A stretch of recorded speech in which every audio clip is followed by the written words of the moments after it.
आज का पहला पाठ उत्पत्ति ग्रंथ अध्याय 18 पद संख्या 1 से 15। क्या प्रभु के लिए कोई बात कठिन है? मैं तुम्हारे पास फिर आऊँगा और सारा के एक पुत्र होगा। इब्राहिम मामरे के बतूल के पास दिन की तेज गर्मी के समय अपने तंबू के द्वार पर बैठा हुआ था कि प्रभु उसको दिखाई दिया। इब्राहिम ने आंख उठाकर देखा कि 3 पुरुष उसके सामने खड़े हैं।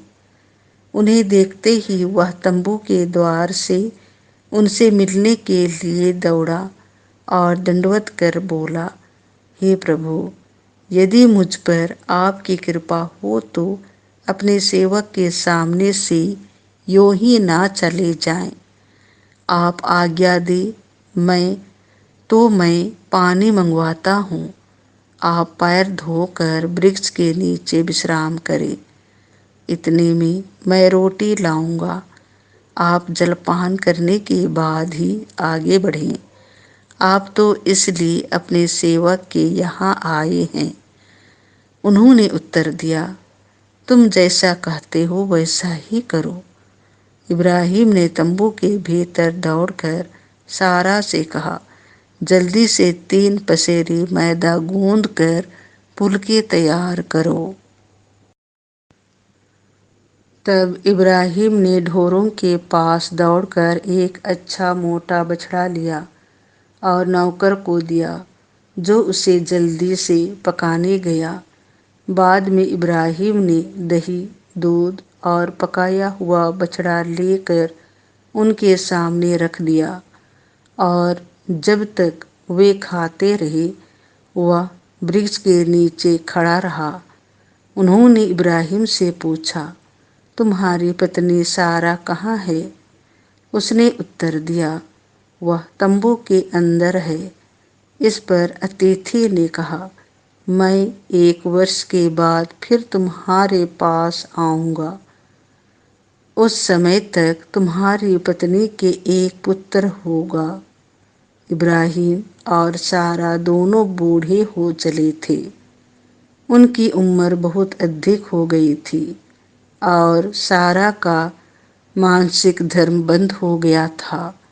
इसीलिए सारा हंसने लगी और उसने अपने मन में कहा, क्या मैं अब भी पति के साथ रमन करूं? मैं तो मुरझा गई हूँ और मेरा पति भी बूढ़ा हो गया है। किंतु प्रभु ने इब्राहिम से कहा, सारा यह सोचकर क्यों हंसी कि क्या सचमुच बुढ़ापे में भी मैं माता बन सकती हूँ? क्या प्रभु के लिए कोई बात कठिन है? मैं अगले बरस इसी समय तुम्हारे यहाँ फिर आऊँगा और तब सारा के एक पुत्र होगा।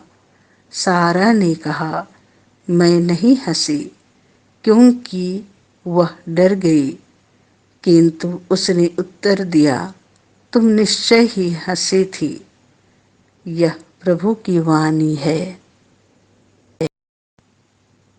संत मत्ती के अनुसार पवित्र सुसमाचार अध्याय 8 पद संख्या 5 से 17। बहुत से लोग पूर्व और पश्चिम से आकर इब्राहिम, इसहाक और याकूब के साथ स्वर्ग राज्य के भोज में सम्मिलित होंगे। यीशु कफरनहूम में प्रवेश कर ही रहे थे कि एक शतपति उसके पास आया और यह कहकर विनय करने लगा, प्रभु, मेरा नौकर घर में पड़ा हुआ है, उसे लकवा हो गया है और वह घोर पीड़ा सह रहा है। यीशु ने उससे कहा, मैं आकर उसे चंगा कर दूंगा। शतपति ने उत्तर दिया, प्रभु, मैं इस योग्य नहीं हूँ कि आप मेरे यहाँ आए। आप एक ही शब्द कह दीजिए और मेरा नौकर चंगा हो जाएगा।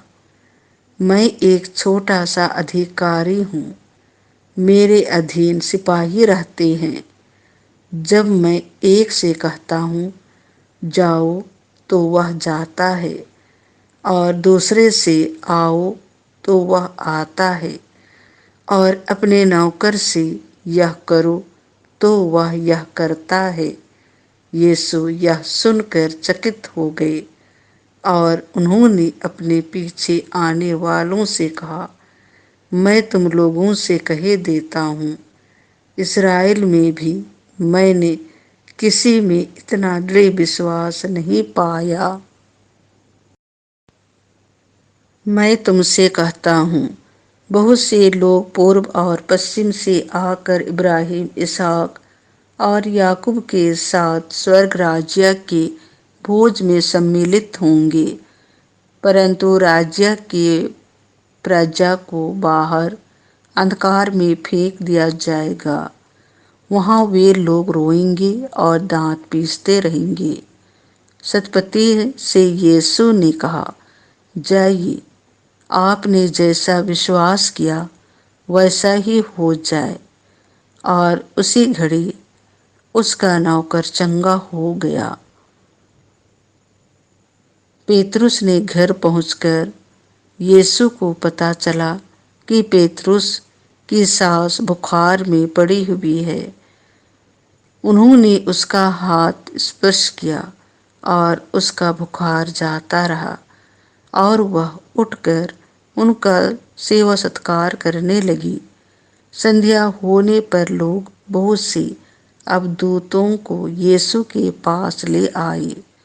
यीशु ने शब्द मात्र कहकर अवधूतों को निकाला और सब रोगियों को चंगा किया। इस प्रकार नबी ईसायास का यह कथन पूरा हुआ, उसने हमारी दुर्बलताओं को दूर कर दिया और हमारे रोगों को अपने ऊपर ले लिया। यह प्रभु का सुसमाचार है। मैं तुमसे कहता हूँ, बहुत से लोग पूर्व और पश्चिम से आकर इब्राहिम, इसहाक और याकूब के साथ स्वर्ग राज्य के भोज में सम्मिलित होंगे, परंतु राज्य की प्रजा को बाहर अंधकार में फेंक दिया जाएगा। वहाँ वे लोग रोएंगे और दांत पीसते रहेंगे। शतपति से यीशु ने कहा, जाइए, आपने जैसा विश्वास किया वैसा ही हो जाए। और उसी घड़ी उसका नौकर चंगा हो गया। पेतरुस के घर पहुंचकर यीशु को पता चला कि पेतरुस की सास बुखार में पड़ी हुई है। उन्होंने उसका हाथ स्पर्श किया और उसका बुखार जाता रहा, और वह उठकर उनका सेवा सत्कार करने लगी। संध्या होने पर लोग बहुत से अवधूतों को मैं तुमसे कहता हूँ, बहुत से लोग पूर्व और पश्चिम से आकर इब्राहिम, इसहाक और याकूब के साथ स्वर्ग राज्य के भोज में सम्मिलित होंगे, परंतु राज्य की प्रजा को बाहर अंधकार में फेंक दिया जाएगा। वहाँ वे लोग रोएंगे और दांत पीसते रहेंगे। शतपति से यीशु ने कहा, जाइए, आपने जैसा विश्वास किया वैसा ही हो जाए। और उसी घड़ी उसका नौकर चंगा हो गया। पेतरुस के घर पहुंचकर यीशु को पता चला कि पेतरुस की सास बुखार में पड़ी हुई है। उन्होंने उसका हाथ स्पर्श किया और उसका बुखार जाता रहा, और वह उठकर उनका सेवा सत्कार करने लगी। संध्या होने पर लोग बहुत से अवधूत ग्रस्तों को यीशु के पास ले आए। यीशु ने शब्द मात्र कहकर अवधूतों को निकाला और सब रोगियों को चंगा किया। इस प्रकार नबी ईसायास का यह कथन पूरा हुआ, उसने हमारी दुर्बलताओं को दूर कर दिया और हमारे रोगों को अपने ऊपर ले लिया। यह प्रभु का सुसमाचार है।